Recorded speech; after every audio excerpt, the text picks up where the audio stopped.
Hi everyone, welcome back to my channel. If you're new here, thanks for stopping by. I'm Carol and I'm glad to have you here. I hope you all are having a fantastic day.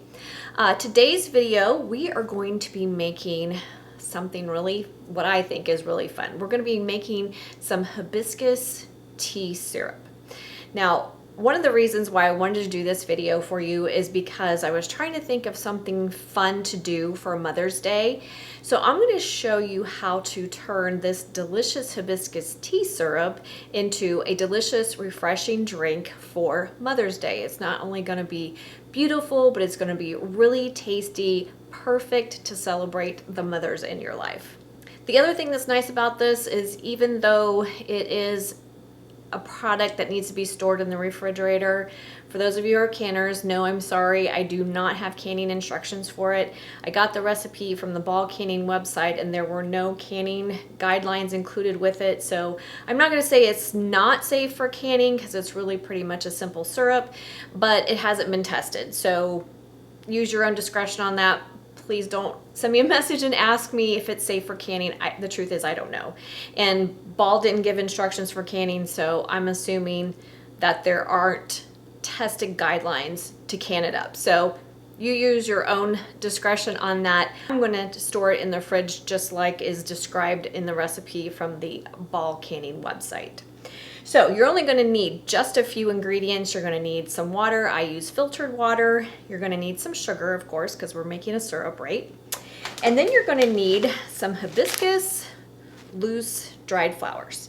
I bought these on Amazon. I will leave a link in the description box below so that you can easily find them. They were not expensive at all, and they were really easy to find.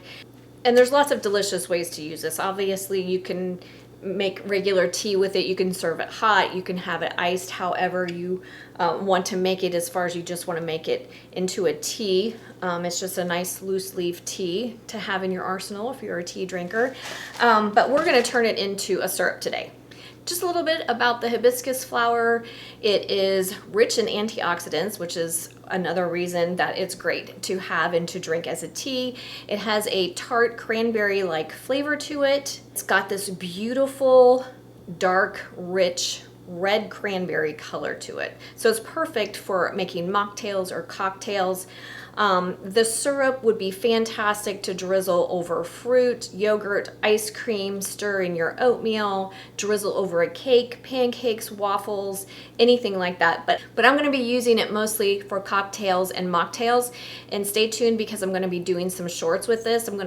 Like I said, I'm going to show you one today that is just a refresher. There's no alcohol in it and it's really simple to make, perfect for Mother's Day. But I'm going to be doing some follow-up shorts for you guys here on YouTube, showing you a number of other cocktails and mocktails and refreshing drinks to use it in. So stay tuned for that. We're going to be steeping just the dried flowers to make just a straight up hibiscus tea syrup. However, just know that there are other aromatics that you could add to the steeping process. It goes fantastic with citrus, so you could throw in a little bit of citrus peel, orange, lemon, lime, any of that would be fantastic. You could use a cinnamon stick during the steeping process. A piece of ginger goes really beautifully with hibiscus as well. The hibiscus, if you've never had it, just has, like I said, a tart cranberry-like flavor. It's kind of floral, obviously, because it is a flower, but it's not perfumey. Has some sweetness, some natural sweetness to it. The flavor is really difficult to describe if you've not had it, but it pairs well with a lot of other things, so keep that in mind. So let's get started. Okay, so I have a medium-sized pot here. To our pot, we're going to add 1.5 cups of our dried hibiscus flowers. This is a 1.5 cup measure, so 1.5 cups of your dried flowers, and then 3 cups of water, and I am using filtered water.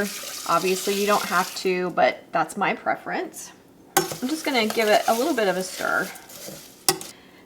And then I'm going to turn on my heat medium-high, and we're going to bring this up to a boil, remove it from the heat, and then we're going to let it steep for at least 30 minutes. Obviously, the longer you let it steep, the stronger flavor you will have.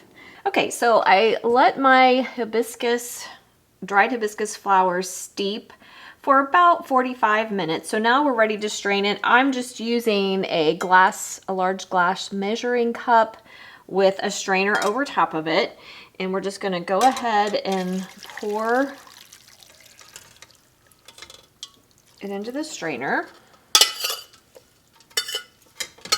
And you want to take the back of a spoon, and I would recommend stainless steel because the flowers, the color from the flowers will stain. So again, you want to be careful what you're wearing when you're doing this, but we just want to press all of the juice out of our flowers. All right, so once you have your liquid strained, we want to go ahead and pour that back into our pan. Look at that beautiful color, so pretty. And then we're going to add 2 cups of granulated sugar. If you want to use a different type of sweetener, you could.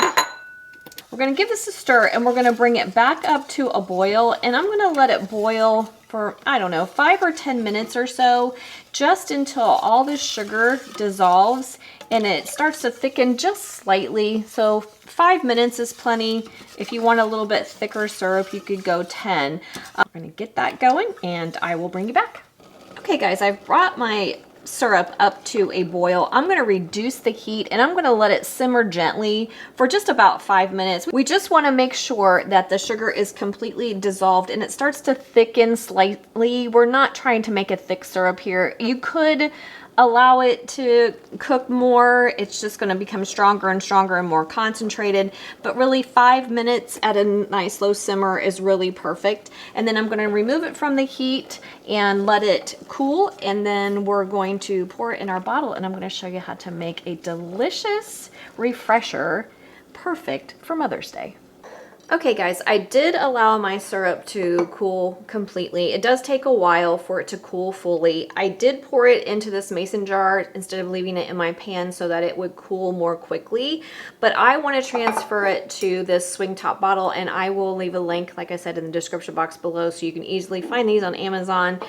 This one is going to be plenty big enough to store the whole quart. So I'm just going to use this nice little funnel. Stick that on there. We want to be careful with it because it does stain. And then we're just going to gently pour it into our bottle for storage. There you have it, a beautiful bottle of our hibiscus tea syrup. On to the cocktail. Okay, so to make our Mother's Day refresher, we're going to start with a nice tall glass filled with ice. Then we're going to add about 1/4 cup of our delicious hibiscus syrup. And then we're going to top it off with some club soda. Now, if you don't want to use the club soda, ginger ale is a good option. Sprite is a good option. Any type of ginger ale, lemon lime, that kind of thing would be fantastic. But we're going to use club soda. It's going to be nice and sparkly. You could even use sparkling water instead of the club soda. And then we're going to garnish it with a slice of orange. Any type of citrus would be fantastic, but look how beautiful that is. You could totally stir it if you want to, but as you drink it, the syrup will mix with the club soda for you. But it's so pretty, so refreshing, so delicious, and perfect for Mother's Day. Okay guys, how easy was that? Super easy. I think the hardest part for me anyway was all the waiting for it to steep. Then you have to wait for it to cool. That is a little bit tedious, but other than that, it's super easy to do. I did want to mention, if you want it sweeter, obviously you can add more sugar. If you want it less sweet, you can add less sugar. It's entirely up to you. I think it's perfect just as it is. Just an absolutely beautiful and refreshing drink to celebrate Mother's Day. So I hope you'll give it a try. Let's give it a taste and see how we did. It's so refreshing, and it pairs so perfectly with the citrus. So garnishing it with an orange slice, a lemon slice, a lime slice is absolutely perfect here. A little squeeze of citrus juice in it before you add your syrup and your club soda is fantastic. You could add some beautiful dried flowers to garnish it. You could use some beautiful glitter around the rim of your glass to make it really special for Mother's Day. Lots of ways to change it up, lots of ways to make it yours, but I hope you'll give it a try. Just make sure you stay tuned for the upcoming shorts on some other fun ways to use this. More mocktails and cocktails are heading your way. Thanks so much for coming along with me today, guys. I hope you have a fantastic day, and I hope to see you again soon. Cheers.